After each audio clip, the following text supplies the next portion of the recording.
सभी पत्रकार बंधुओं को नमस्कार।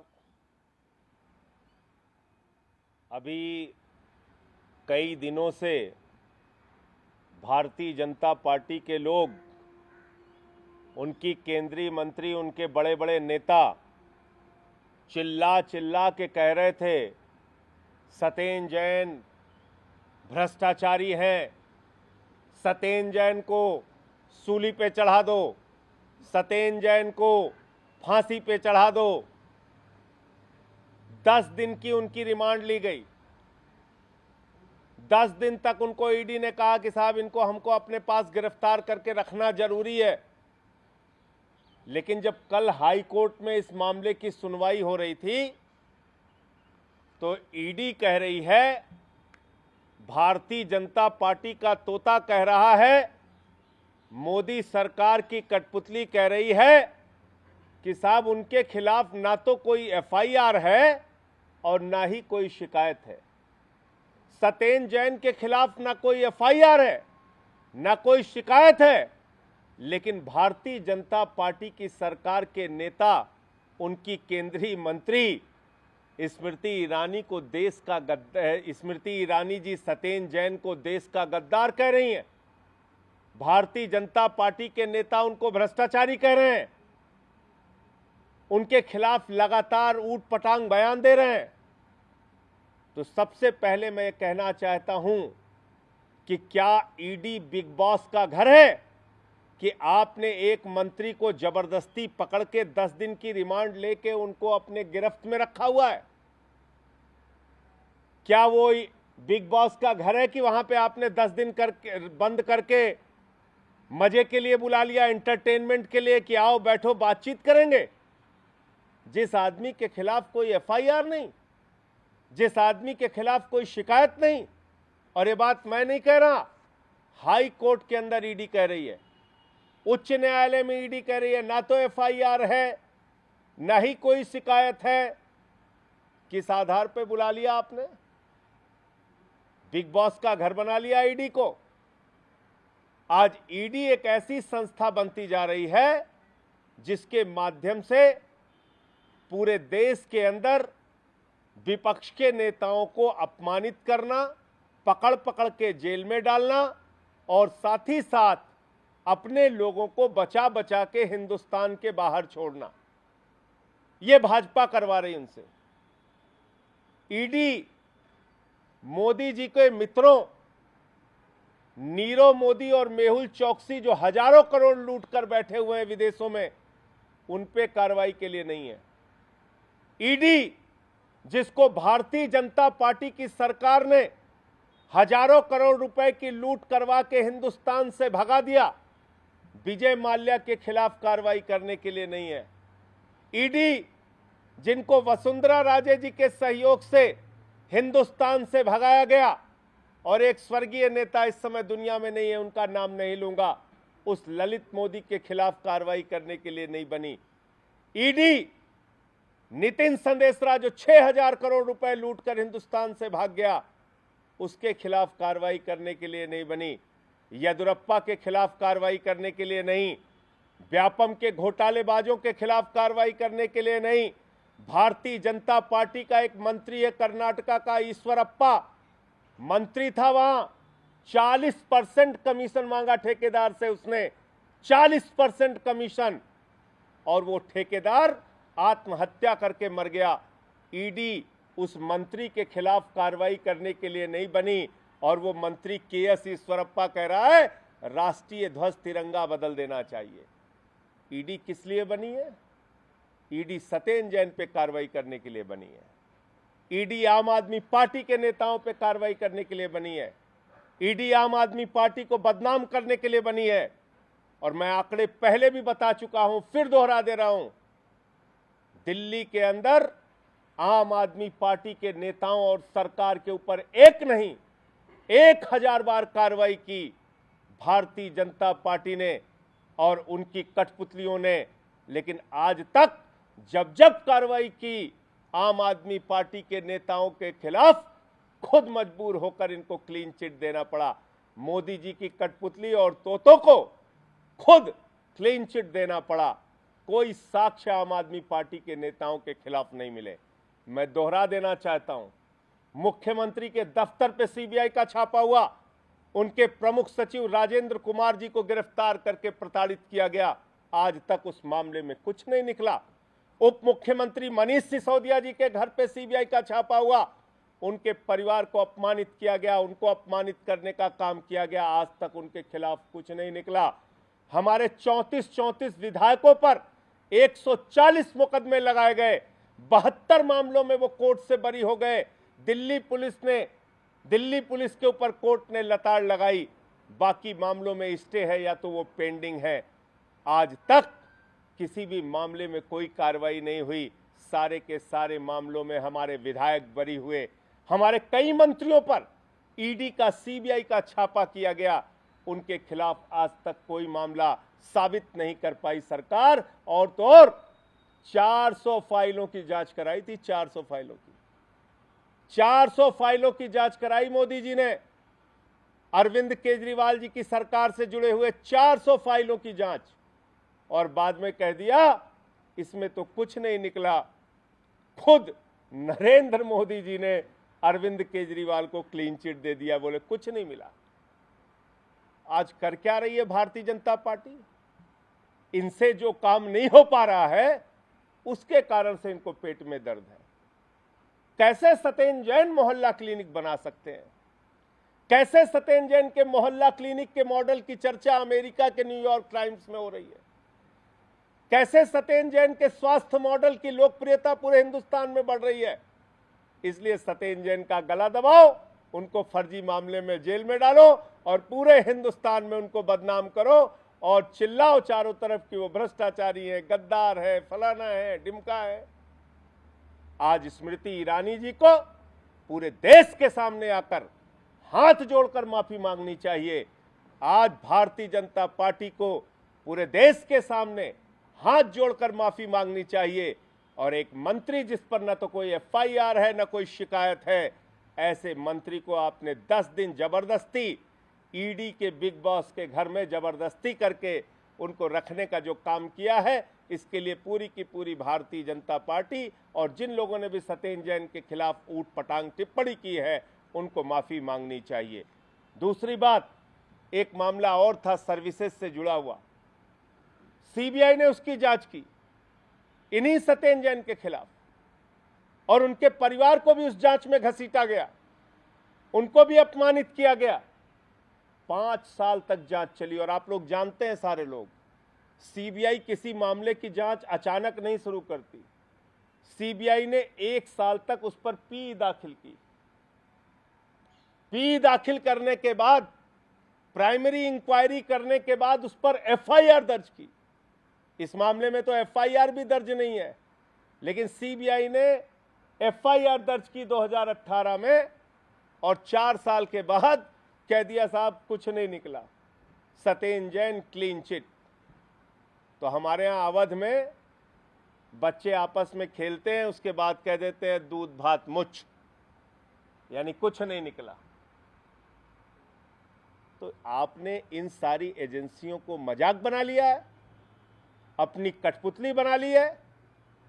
आज तक ईडी ने जितनी रेड मारी है, मात्र 9 मामलों में कन्विक्शन हुआ है। 0.4%, 0.4% कन्विक्शन रेट है ईडी का। इसका मतलब इस संस्था के ऊपर देश की जनता का जो करोड़ों रुपए बर्बाद हो रहा है, वो सिर्फ और सिर्फ विपक्ष के लोगों का गला दबाने के लिए, विपक्ष को बदनाम करने के लिए, आम आदमी पार्टी के नेताओं और मंत्रियों को जेल में डालने के लिए, उनको बदनाम करने के लिए हो रहा है। इसके अतिरिक्त कुछ नहीं है। और ये हाई कोर्ट का जो ऑर्डर है, इसमें जो लिखा हुआ दस्तावेज है, ये साफ साफ कह रहा है सत्येंद्र जैन पर कोई एफआईआर नहीं है, सत्येंद्र जैन के खिलाफ कोई कंप्लेंट नहीं है। तो किस कारण से सत्येंद्र जैन को 9 जून तक अपने रिमांड में, अपनी गिरफ्त में ईडी ने रखा है, इस बात का उन्हें जवाब देना चाहिए। आपके कोई प्रश्न हो तो पूछ सकते हैं।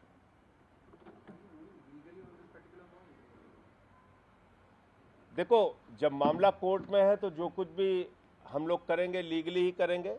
लेकिन कल जब हमने कहा कि भाई आप, और लोअर कोर्ट का ऑर्डर था कि वकील साथ में रहेगा पूछताछ के दौरान, दूर बैठ के देखता रहेगा, तो उसके खिलाफ हाईकोर्ट गए। बोले नहीं नहीं साहब, हमें तो कुछ प्रताड़ना देनी है, इसलिए अलग पूछताछ करना है, जो भी उनका तर्क रहा हो। तो एक्यूज के लिए वकील मिलता है, वो ऑर्डर में भी था। तो हाई कोर्ट में इन्होंने कहा कि साहब वो तो एक्यूज है ही नहीं, सत्येंद्र जैन आरोपी नहीं है साहब। ये मैं नहीं कह रहा हूं, ईडी कह रही है। उनके खिलाफ कोई आरोप नहीं है साहब, कोई एफआईआर नहीं है, उनके खिलाफ कोई कंप्लेंट नहीं है। तो क्यों बुलाया भैया, क्यों बुलाया? जो व्यक्ति आरोपी नहीं, जो व्यक्ति जिसके खिलाफ एफआईआर नहीं, जिसके खिलाफ कोई शिकायत नहीं, उसको आप भ्रष्टाचारी, देश का गद्दार, पता नहीं क्या क्या बक्के जा रहे हो। तो स्मृति ईरानी जी को आज प्रेस कॉन्फ्रेंस करके माफी मांगनी चाहिए, पूरे देश से भाजपाइयों को माफी मांगनी चाहिए, मोदी जी को निकलकर सामने आके माफी मांगनी चाहिए। ये क्या कर रहे हैं आप लोग? एक मंत्री जो स्वास्थ्य के क्षेत्र में अनुकरणीय काम कर रहा है, उसको आप पकड़ के जेल में डाल रहे हो। दिल्ली के शिक्षा मंत्री जो 112 देशों के अधिवेशन में जाके दिल्ली के शिक्षा मॉडल की तारीफ करके उसके मॉडल को प्रस्तुत करके आते हैं, उस शिक्षा मंत्री को जेल में डालने की तैयारी कर रहे हो। क्या कर रहे हो?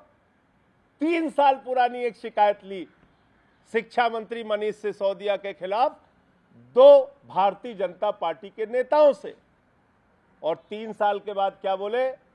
बोले अभी जग गया हूं, 3 साल तक कुंभकर्ण की नींद सो रहा था, ऐसा करो जो कुछ भी है लेके आओ। मजाक बना रखा है।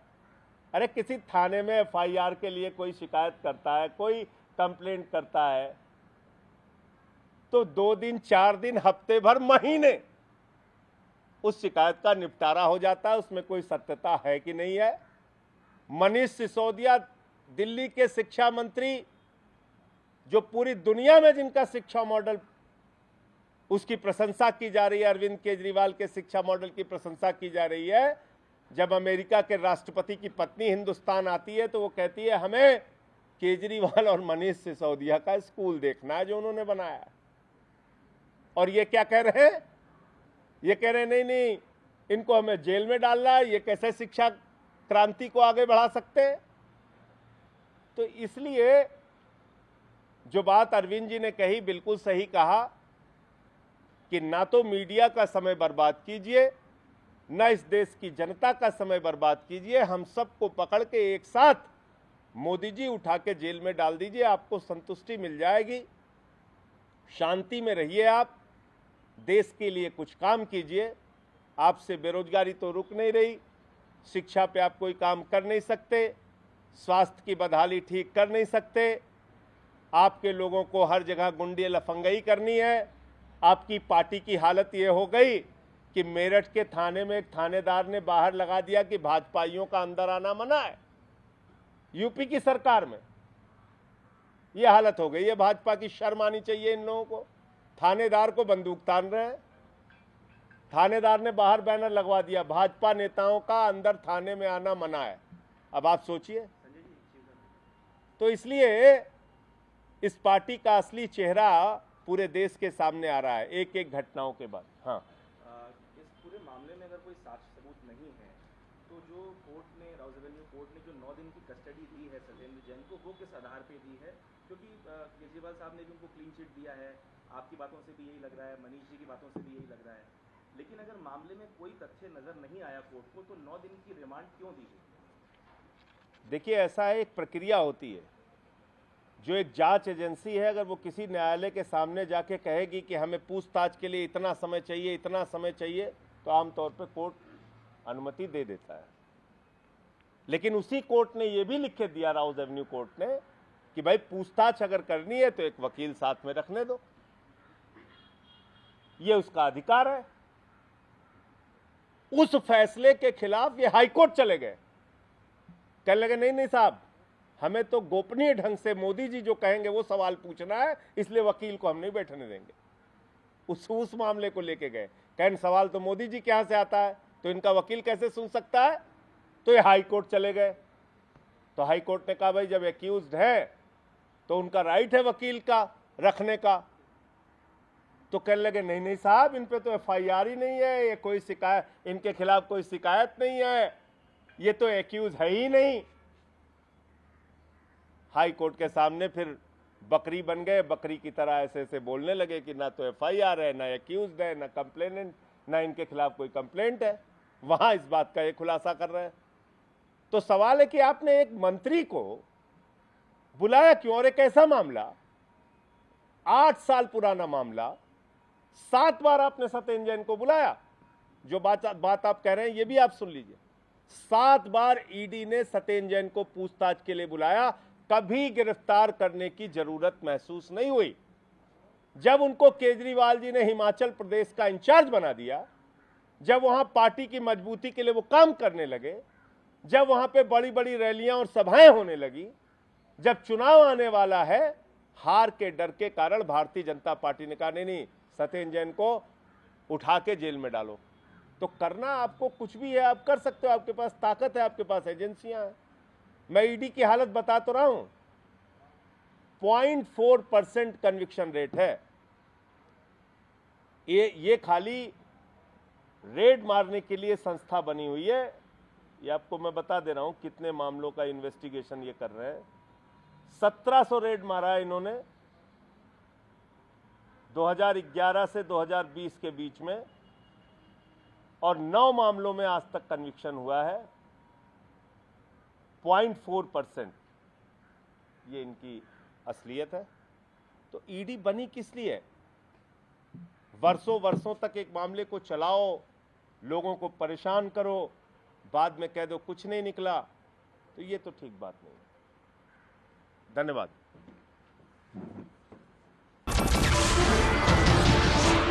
नमस्कार, मैं हूं मानक गुप्ता। अगर आपको हमारा ये वीडियो पसंद आया हो तो इसे लाइक और शेयर जरूर करें, और हां, हमें सब्सक्राइब और फॉलो करना ना भूलें ताकि आप देश और दुनिया की कोई खबर मिस ना करें। तो जुड़े रहिए हमारे साथ और देखते रहिए न्यूज़ 24।